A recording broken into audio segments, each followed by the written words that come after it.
I want to extend my welcome to the very last panel of the day. Just parenthetically, lots of people within the business aviation and general aviation community feel like they're aviation's redheaded stepchildren, and they'll surely view this time slot as confirmation of that. But I have a different view. First, we were invited to participate at this important event, and not everyone was, so I appreciate that. Secondly, we got the chance to hear what everyone else had to say, which is always enlightening. And this is pretty loud, isn't it? I'll move it. And thirdly, the next panel I'll see will be well lighted and it'll say Budweiser on it. So that's something to look forward to as well.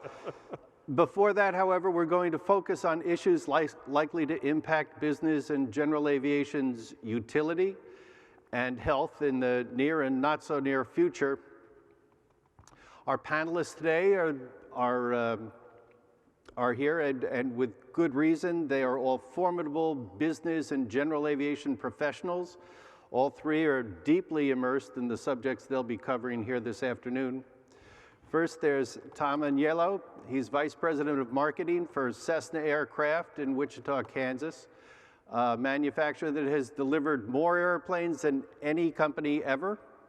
It builds a wide range of aircraft from the iconic Cessna 172 Skyhawk, which is the most popular airplane ever, to the Citation 10, which is the fastest certificated production civilian aircraft in the sky. Tom is an aeronautical engineer who's worked at General Dynamics and Pilatus Aircraft outside Denver. What is it? What's the town? Brookfield, yeah. And he's worked at Cessna twice, as a matter of fact. He assumed his current position in 2006.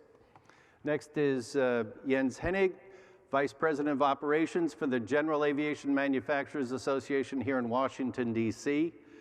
In his role, Jens is responsible for GAMA's activities for safety, security, and flight operations.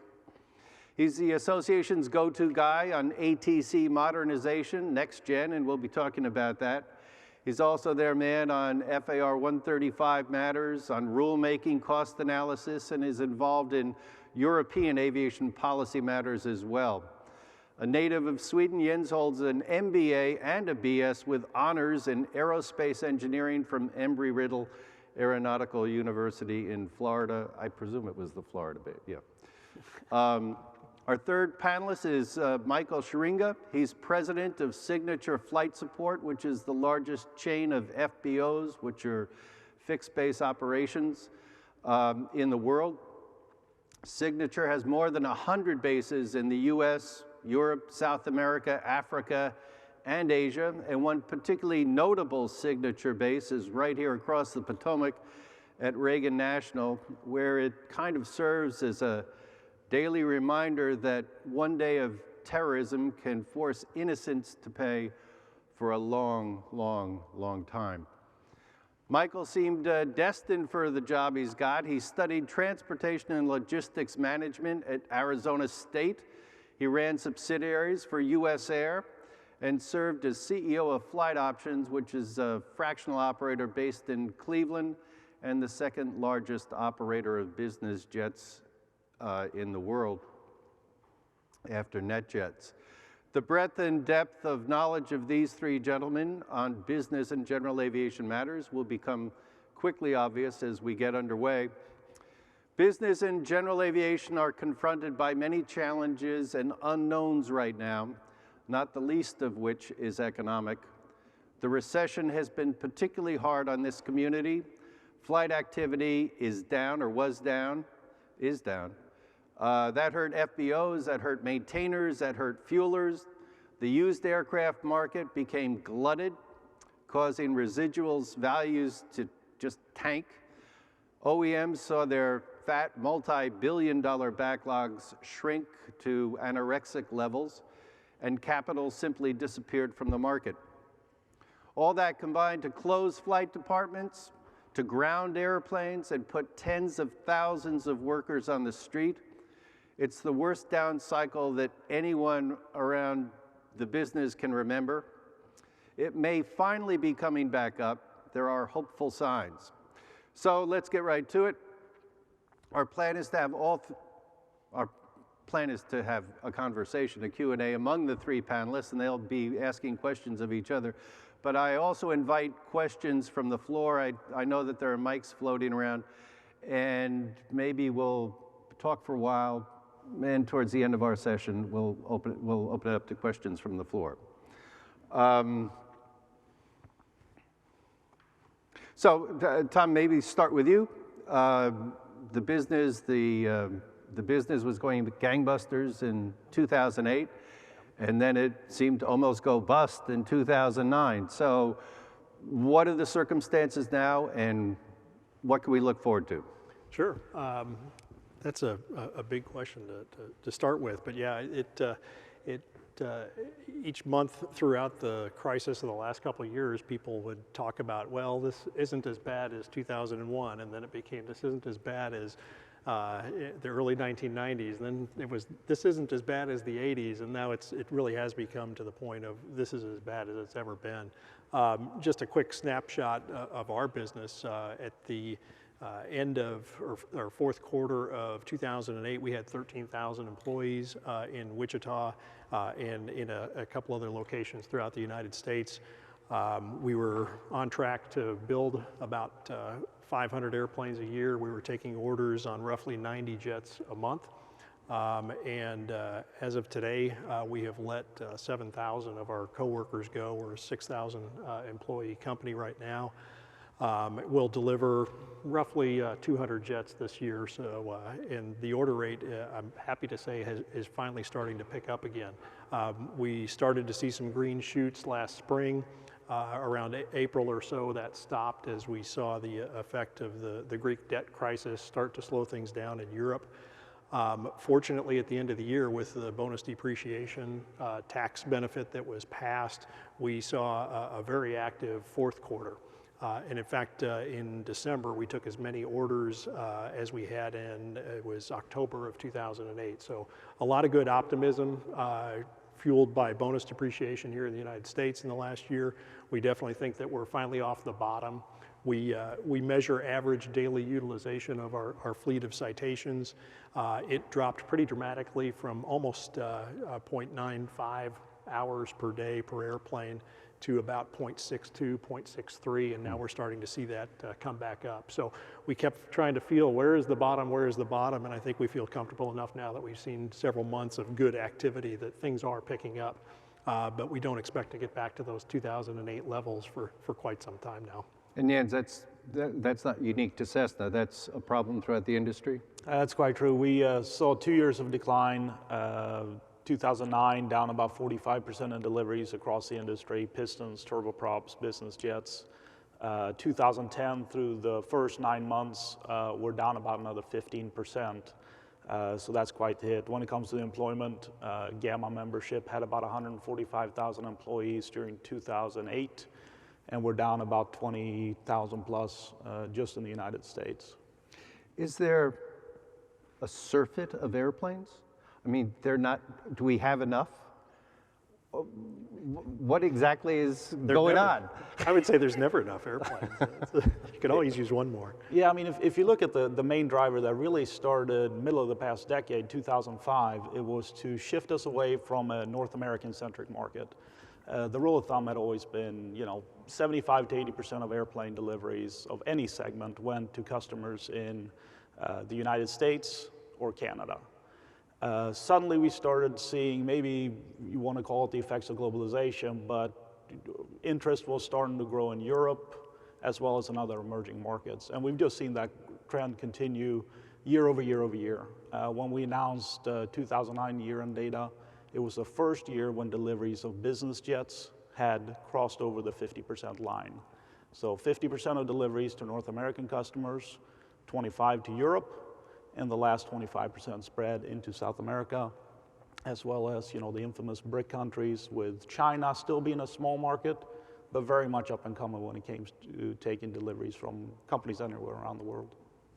Will the manufacturing return in the U.S., or is the manufacturing shifting to the markets you're talking about?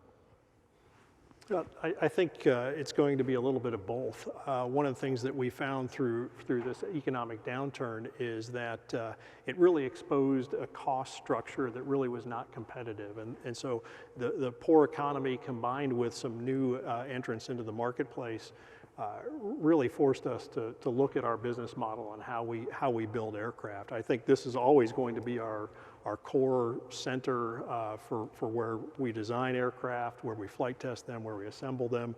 But each new product that we look at, where's the best place to build it. I think it's no secret that we build our Skycatcher flight training aircraft in China. It's through a partnership with Shenyang Aircraft. We build some components of our aircraft in Mexico and Chihuahua. As we look at new opportunities for new aircraft that are on our plan, some of them are completely designed, built here in the United States. Some are outside the country, and some are a combination of both. It really just depends on what makes the most sense economically and given our facilities and our capabilities at the time. Yeah, there's a number of good news stories even coming out of the recession. Just as recently as a couple of weeks ago, Gulfstream announced a brand new facility down in Savannah on their higher end. There's foreign companies such as Embraer that are going to relocate production into Florida, primarily to reach what is still the largest market, North America, in an effective way. And if you look beyond just the aircraft and into the component levels, engines, avionics, and so forth, independent of whether the aircraft is final assemblies in the United States or elsewhere, you often see American technology on these aircraft. So it's a good economic story. The exports are still the dominating part. I think we're, again, above 50% of aircraft produced, so it's a good job story as well. Yeah. This is a forecast conference, and there are a couple of notable forecasts in business aviation and among jet manufacturers and suppliers. And as grim as it has been for the past 2 years, those forecasts are pretty robust. Do you recall what the overall market's going to? I'm putting you on the hot seat because I don't remember. Let's see here. What's the numbers? You know, I like looking at a number of different forecasts, and I have the benefit of having the excuse that Gamma does not produce a forecast, but across our membership there are public forecasts produced by Honeywell, Rolls-Royce does one, Bombardier Aerospace, and a number of others, and of course all of them do internal forecasts as well. The emerging consensus was, 2010 was the roughest year, and then the question is, depending on whether you look at the dollars or on the units, whether the turning point and upward growth starts in 10 or in 11. And then longer term, and if you look at the factors, it's really the topic we just covered, the international market, that seems to be providing most of the growth. And what makes that interesting is the international market has historically also been driven by large cabin aircraft.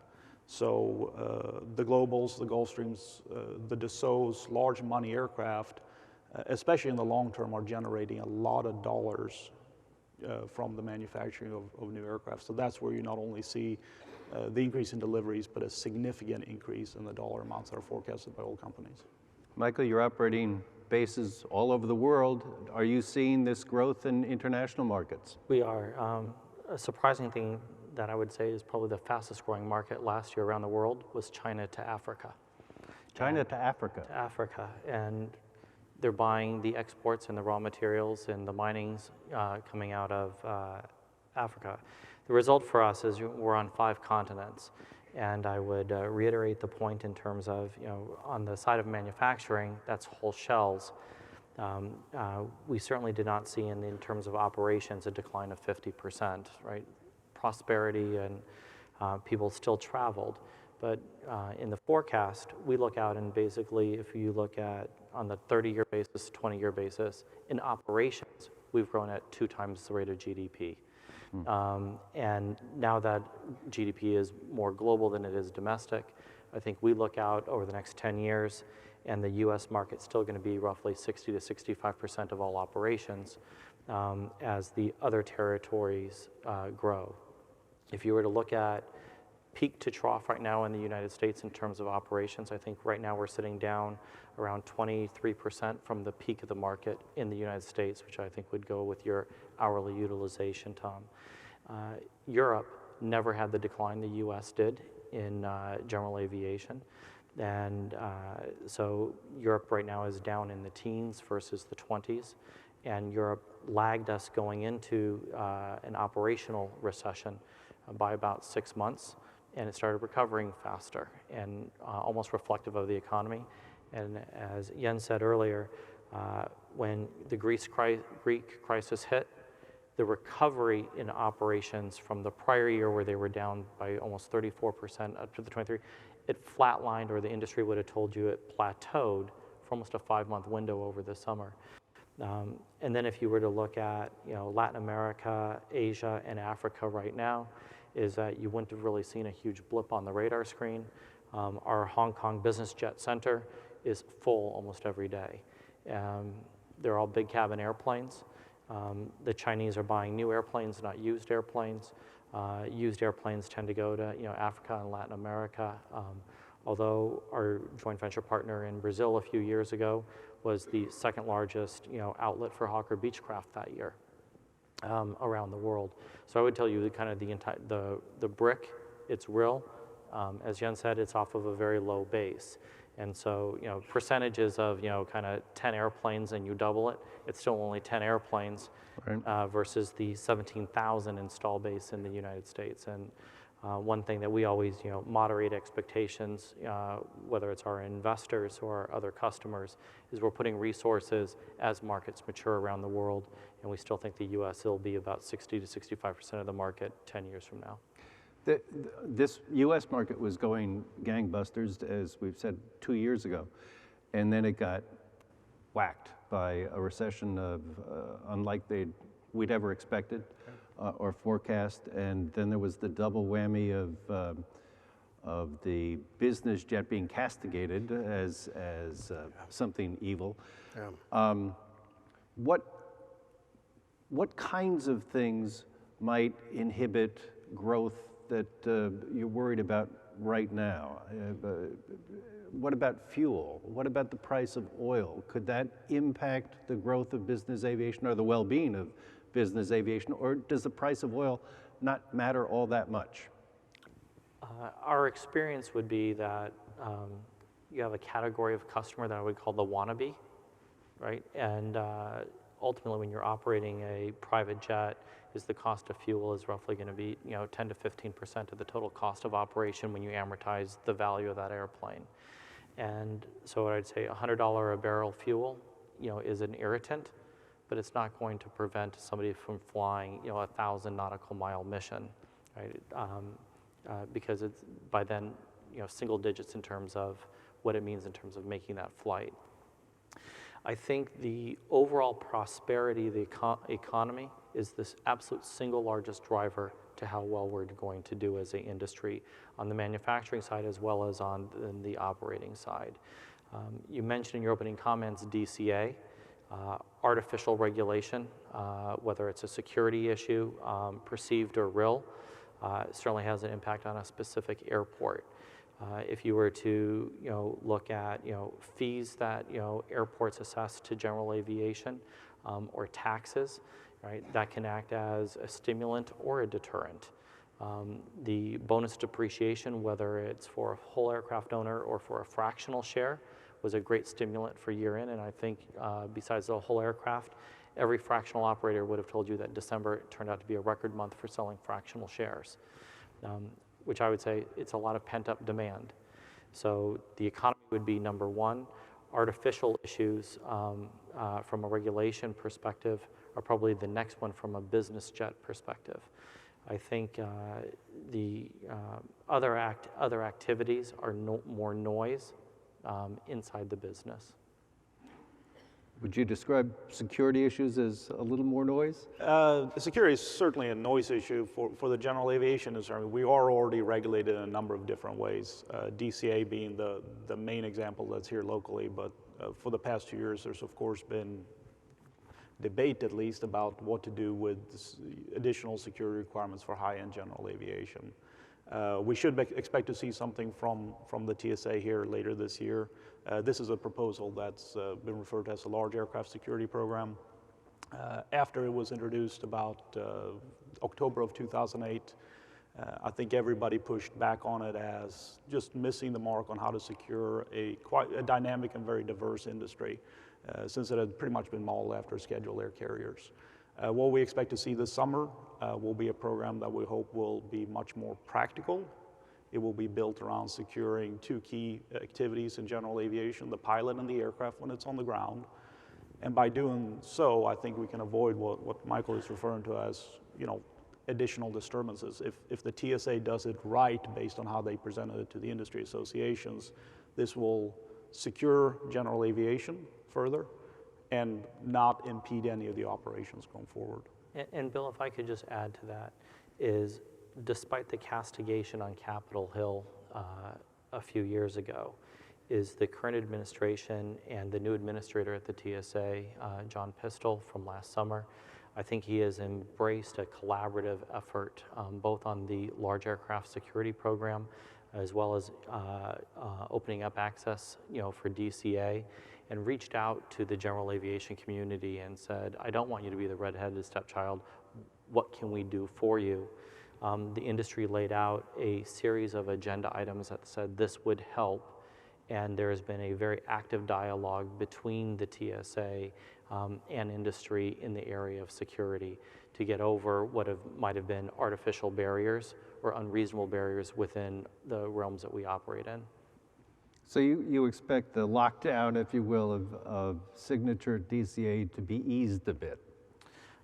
We are very, very hopeful that the collaborative efforts that we've had with this administration should allow for more airplanes to come to DCA, not compromising the security intent of what the original rules were about, but ensuring that we've adhered to that security intent and maybe even enhance it, but with different processes that are in place today.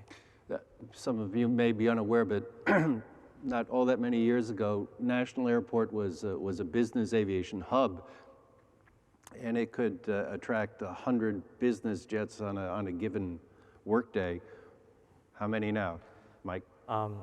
So the statistic that we like to quote is at our peak we were at 148 flights a day, and right now we're at 1.2. So 1.2. 1.2, but that's up 40% from last year. The statistics are all relative, right? The reality is, in today's environment, more than a day in advance, you're making a reservation to come into Washington. You have an armed security guard on board. You have a pre-cleared pilot list, a pre-cleared tail number, a pre-cleared passenger manifest, and a pre-cleared arrival and departure time. If any of those change, you start over, right? And so it's not conducive to the dynamics of using a business tool to come in and go out. If I was going to meet with you and say, no matter what, it's leaving at 10, right? Might not work from a business perspective. Right.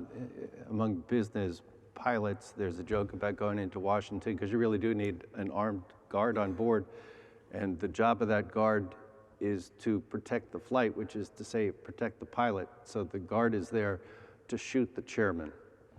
So, with this growing demand for airplanes, growing demand around the world, we're going to have the pilots to fly them. The actual count of pilot starts has declined steadily for years and years and years. Yeah, and I think Jens, you had a good statistic you were quoting about. Yeah, I mean, for where we are overall for general aviation, I mean, if you go back to the 60s and the 70s, the FAA data said that we had 700,000 or 800,000 active pilots, and I think we were introducing about 100 to 120,000 new people to flying every year. Those figures are now roughly shy of 600,000 active pilots.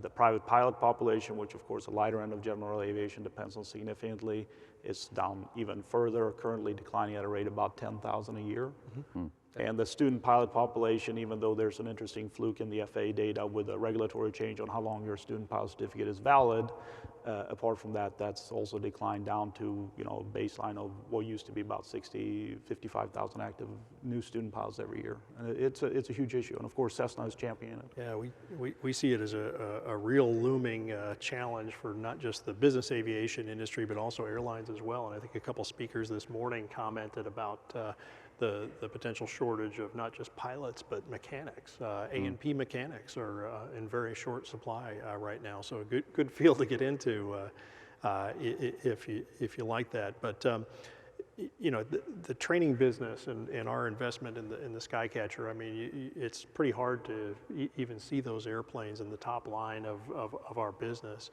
It really is about building an aircraft that is much less expensive for people to learn to fly in, and will hopefully bring an entire new group of people into aviation to supply and create that infrastructure and that flying as well, and all of the flight training in the local airports help keep the FBOs running, they keep flight instructors coming along, and they essentially become the infrastructure that the rest of the business and general aviation industry needs and uses.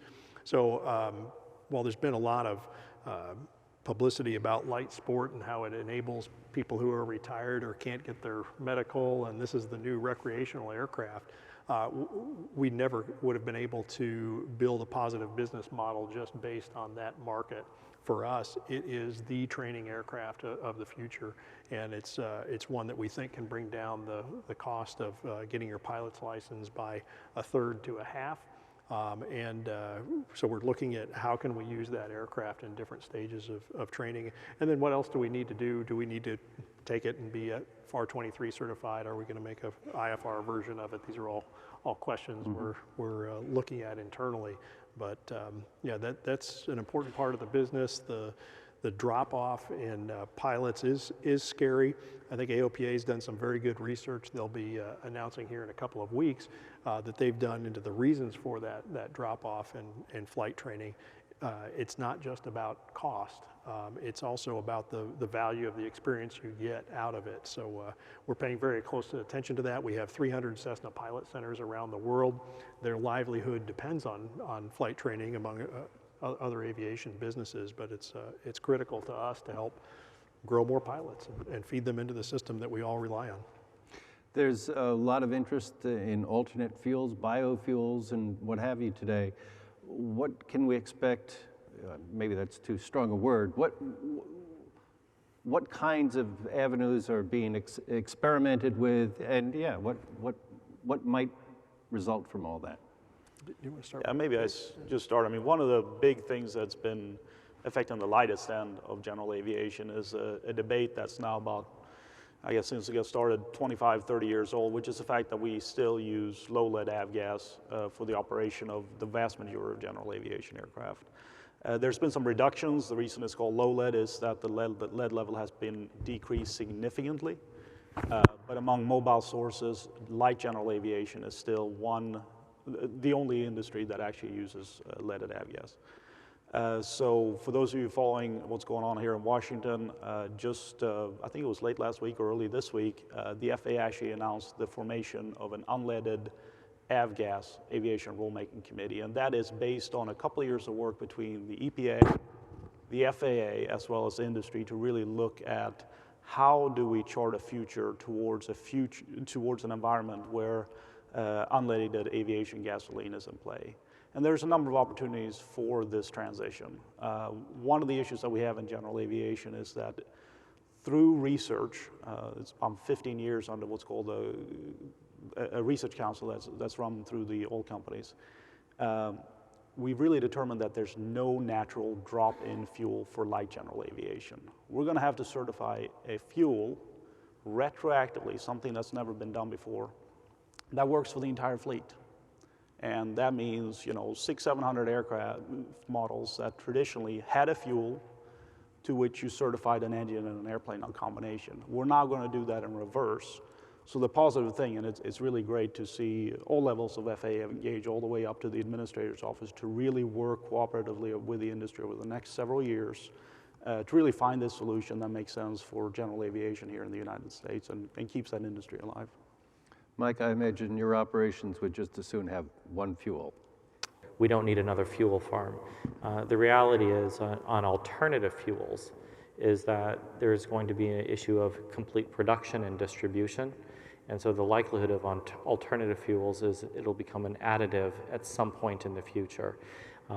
We've had our conversations with NASA, talking with a lot with oil companies. We do about 160 million gallons of Jet A year, which in our space is significant. If you're an airline, it's a decimal. So from that perspective, we think the airlines will take the lead. The one difference could be airports, which airports have a green tendency now, and where the airports would say, I would like to be one of the first, in this space.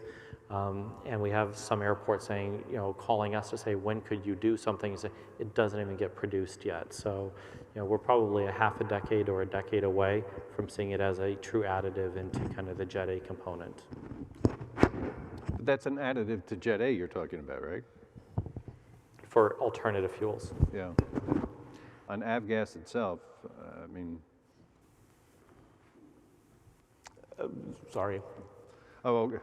No, that's right. Let's talk about reauthorization. That is a huge subject in Washington right now. Do we care? I mean, the FAA, you folks have seemed to be working every day, so is this important to us, and if so, why? This is the #1 jobs bill in Washington right now, right? The reality is that we're on our 17th renewal for extension for the FAA, and that creates a little bit of consternation for everyone within the entire system, whether you're a manufacturer, whether you're an operator of a 135. And so we would like to see stability in the industry. Stability brings jobs and investment for the long term. In particular, for our aspect of the business on being infrastructure support for the industry, we are looking at opportunity with the FAA reauthorization to bring stability to infrastructure and from the airport side of the business. On the manufacturing side? Yeah, I mean, one of the key things in the FAA bill is, in addition to being a driver for a number of jobs on the airport side, on the manufacturing side, our members are very interested in the next-gen program success. A number of Gamma members make avionics. We obviously believe that in the overall mission of the next-gen program, and what the FAA bill does is provide a level of direction to the agency on how to structure the next-gen program, certain deadlines, certain timelines, certain level of oversight. In addition, there's some interesting language related to the establishment of some type of an equipage fund or an incentive. The exact structure hasn't really been worked out fully yet, but that would leverage both public and private resources towards equipping air carriers, general aviation, and other segments of the industry with this important next-gen technology, which of course trickles back down to jobs. These pieces of equipment, the installation of these pieces of equipment and so forth, all are ties to people on the ground earning a salary. So there's a number of good things in that bill, and it's time to get it done. On next gen, I know that there's a lot of hesitation, especially in the business aviation, general aviation side. They see that this is a money saver for the airlines, high utility, high usage of aircraft into a set number of airports, but less benefit less immediate benefit anyway to general aviation. So why make the investment? As an operator, why make the investment? Well, I think it's going to be an access factor down the line potentially, but the modernization of the NAS is important to every segment of aviation. If there is a capacity constraint anywhere in the system, and we've all experienced the summer of 2000, there were some things before this recession, but then we start talking about things like capacity caps. A few of them have been used and so forth. We don't want to have that happen. We want to have an unconstrained national air traffic control system that works for everybody. From the general aviation industry side, we've stepped up. We think it's important enough that we've signed on to a tax increase for our industry. It's the strangest thing here in Washington, but we're actually out there actively advocating for about a 65% increase in the taxes that we contribute to the FAA's funding. And in the bill that's up in the Senate, it's actually channeled directly toward next-gen funding. That's how important we think it's to do this. We're going to pay our share to improve the function of the air traffic control system. The business the general aviation and business aviation business has been pretty inventive in different models of businesses within that framework. Cessna you not only manufacture airplanes, you operate airplanes. Will we, through Citation Air, do you expect we'll see different kinds of business models coming forward in the near future? I can guarantee you'll see some different business models in the near future. And the reason being is that not everybody can afford or needs a whole aircraft. Seems pretty obvious, but up until now, and as we've taken ownership of Citation Air, we have been a whole aircraft manufacturer and seller, and that's been our forte. We've learned a lot from Citation Air. We've certainly been looking at the fractional business model over the last. Well, actually, we helped NetJets get their start in the late 80s, and seeing it evolve. For us, we see many more people throughout the world have a need for private air travel. How do we deliver that? Can we figure out a way that we can profitably deliver it in 5-hour increments as opposed to owning an aircraft and having to fly 400 hours? In the age of net jets, where you're seeing almost a commoditization of business aircraft, how do we protect our brand and grow? And I think we've got to look at some different ways to bring our product in our service to people. So yeah, we're definitely looking at different ways to go forward. Are the existing regs, the 135s, the 91s, the 135, 91K, is that enough, or is it too constraining? Do we need to change of regulations to allow for more, I don't know, business experimentation? I come at it from both perspectives, because the more flying, the better off we are, and having operated in the fractional space before. I'll go back to the comment on prosperity, and that the industry has been quite innovative in coming up with unique new pricing models to meet the growing demand coming from the market. The advent of a fractional jet, 30 years ago, no one would have ever expected it. Then it was a quarter share, and then with the advent of changes in the 1990s to 16 owners on an airplane, and then somebody came up with the prepaid card, so now you had 32 people on an airplane versus charter. I think if you go fast forward and you say the number of operations has outpaced in terms of the growth of whole shells, is that segment of the market called fractional was really 15% of total shells produced, but at the peak in 2007 was almost 30% of all business jet operations in the United States, quite substantial from a business perspective, which would make operating a large-scale fractional very different than a 5-person charter company, very different than owning your own airplane and flying it. I do think that there's going to be increased innovation, whether it's on what does an operator look like in terms of ownership, capital structures. Is this downturn was a downturn of equilibrium, if you will, of kind of risk and reward. I think the OEMs felt that in terms of who had orders and who performed against their orders. On the fractional side of the business, you had to look at it from a customer perspective, what happened in a downturn to your cost per flying, and then what's happening commercially right now. If you were to look at the cost of flying a jet hour today with 5 passengers on a mid-continent trip, is that you're at 7 passengers, you're completely indifferent to flying private, to flying domestic first class. So at 5 passengers, and you're taking somebody to a business meeting, you're saying, is it commercial or this? And so I think the industry has done a very, very good job at actually bringing it back and clearly demonstrating its use as a business tool. And right now, you see that really exemplified by Fortune 200 companies. Fortune 200 are flying more today than they did 3 years ago, right? They have the prosperity, they have full aircraft, and they're flying again. You see smaller businesses remaining struggle, and hopefully taxes will get them to perform again. But as they come back into the equation, you're going to see the pressure for the light jets again coming into the market, different pricing models. I think Citation Air is, shouldn't call it an experiment. Citation Air has come out with 3 new pricing programs in the last 6 months, and not the only fractional model to do that.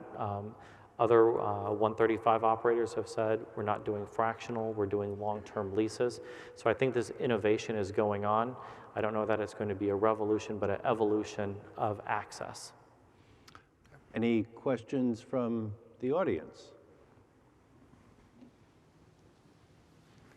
We're all thinking about happy hour.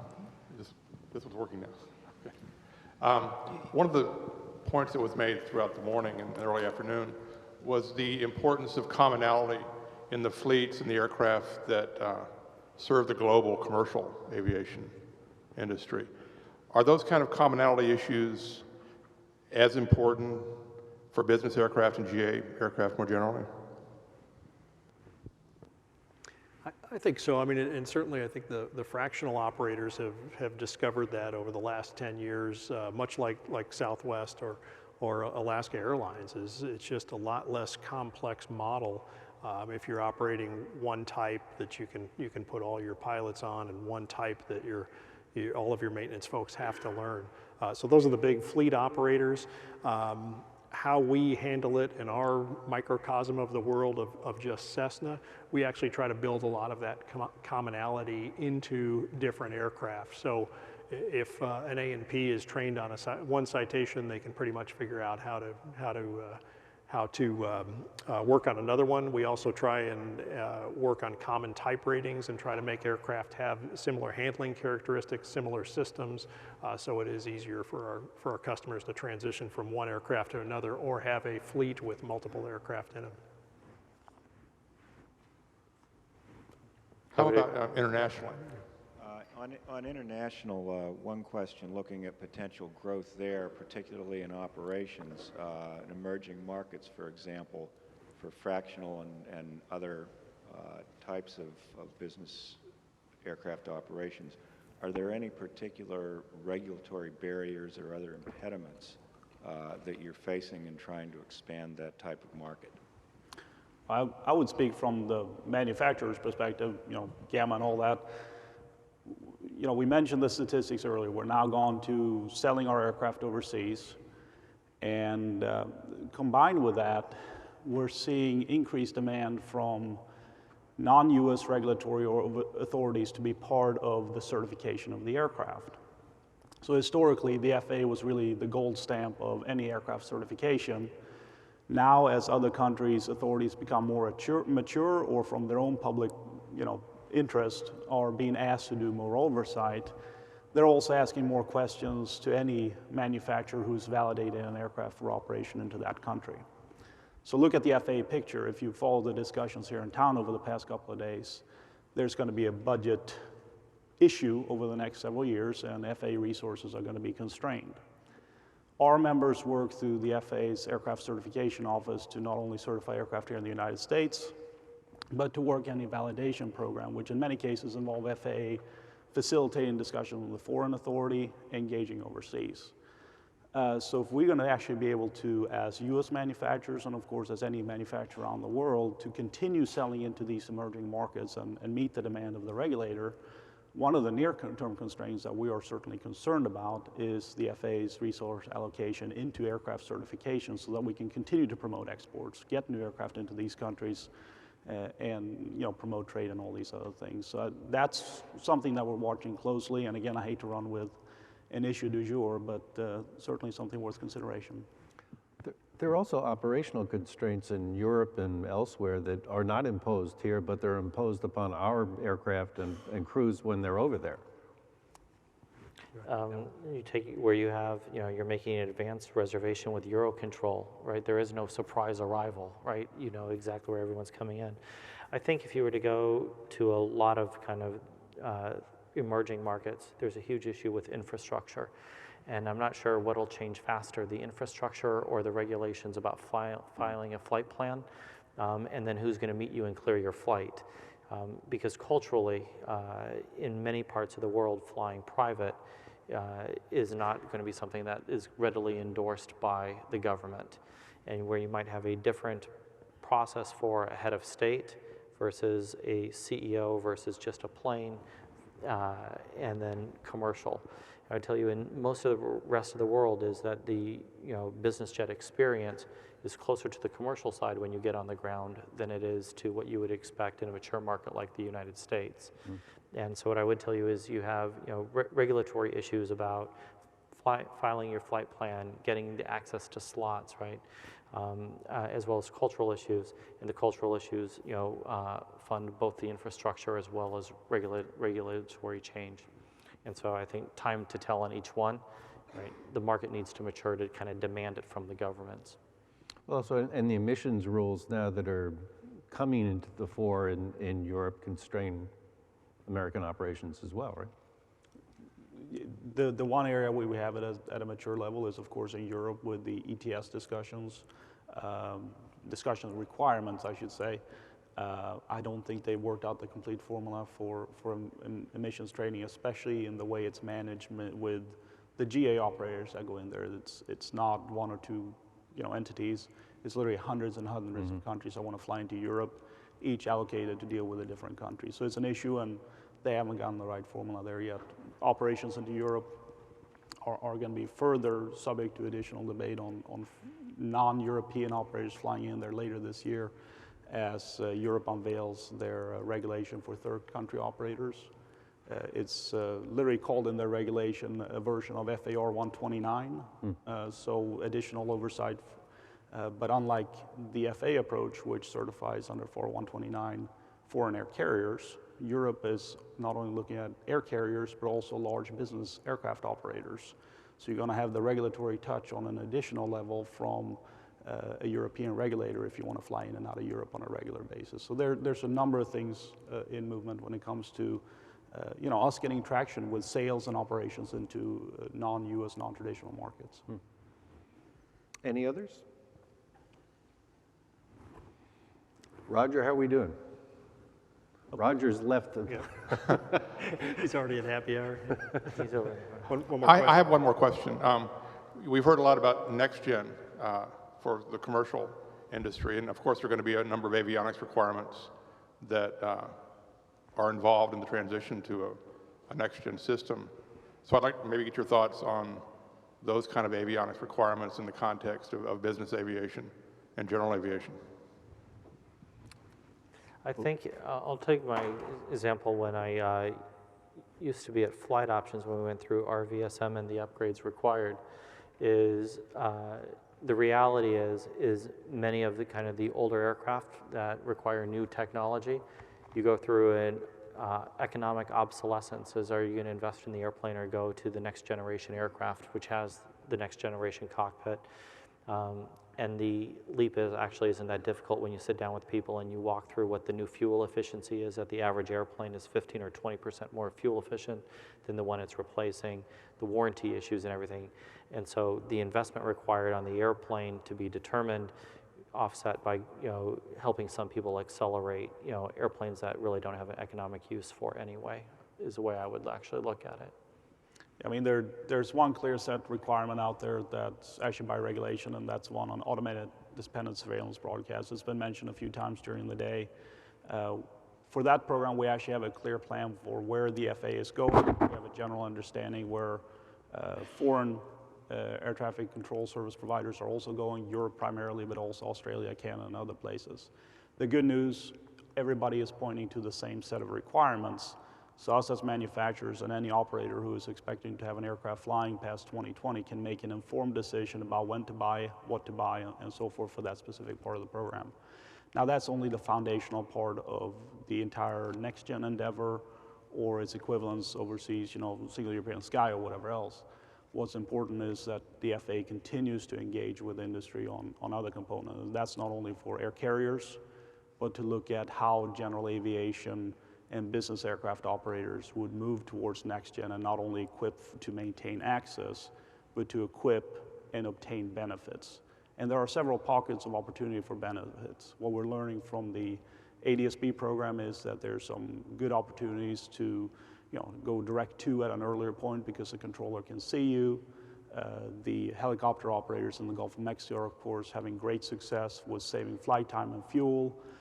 Flight schools such as Embry-Riddle and a few others are experimenting with fleet tracking through ADS-B, really leveraging research and other resources towards developing those kind of things for next gen will tell the full story for the entire aviation community and not just force equipage for the sake of enhancing the ability of airlines to fly on time from point A to point B. I guess that would be my perspectives.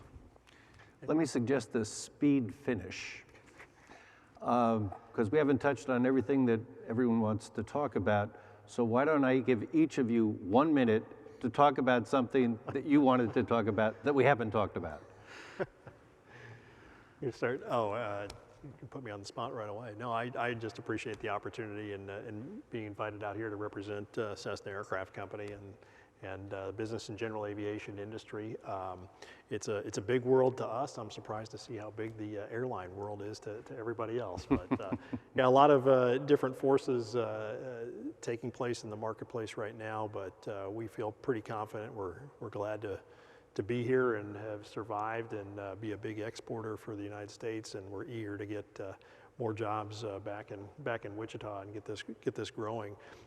Certainly the political climate is much better. We don't feel like we're being vilified for producing aircraft that help U.S. companies grow and add jobs, let alone our own company grow and add jobs. A lot of that rhetoric has stopped, so certainly appreciate the favorable environment here in the United States for operating business aircraft. Thank you, Tom. Jens? I'll be brief and defer to Michael. Let's get that FAA bill done and cross the goal line. We've been at it for a while. I agree. Number one priority for the industry right now is the FAA reauthorization, and that because that is comprehensive, it is going to affect everyone within the aviation sector, commercial or general aviation. On the general aviation side, I do think that there's economic forces that are going to be driving business model changes. And what we've seen is oil companies in the last year basically abandon the space of wholesale fuel supply and saying that they're ending their relationships at terminals and refineries. And that becomes an issue for commercial carriers as well as general aviation operators on where we procure fuel, how we buy it. We have airports right now that are struggling to meet their budgets right now, saying, how do I increase fees, whether it's a commercial issue or a general aviation issue, increase fees. And we are looking for stability in both of those environments.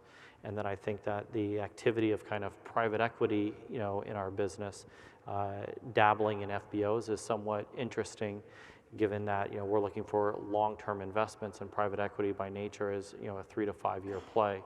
And so we think that over the next few years, economic forces will bring a rationalization to a side of the business that is still largely mom and pop. We talk about, Bill, how large Signature was. We have 103 locations.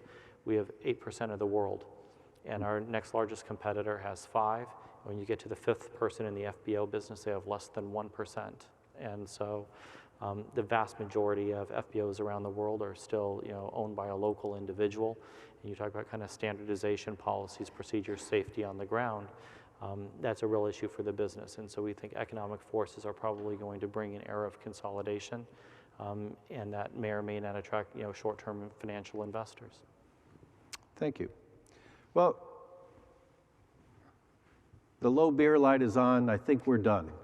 Thank you all very much. I hope you have a great conference. Thank you, guys. Thanks. Thank you, Bill.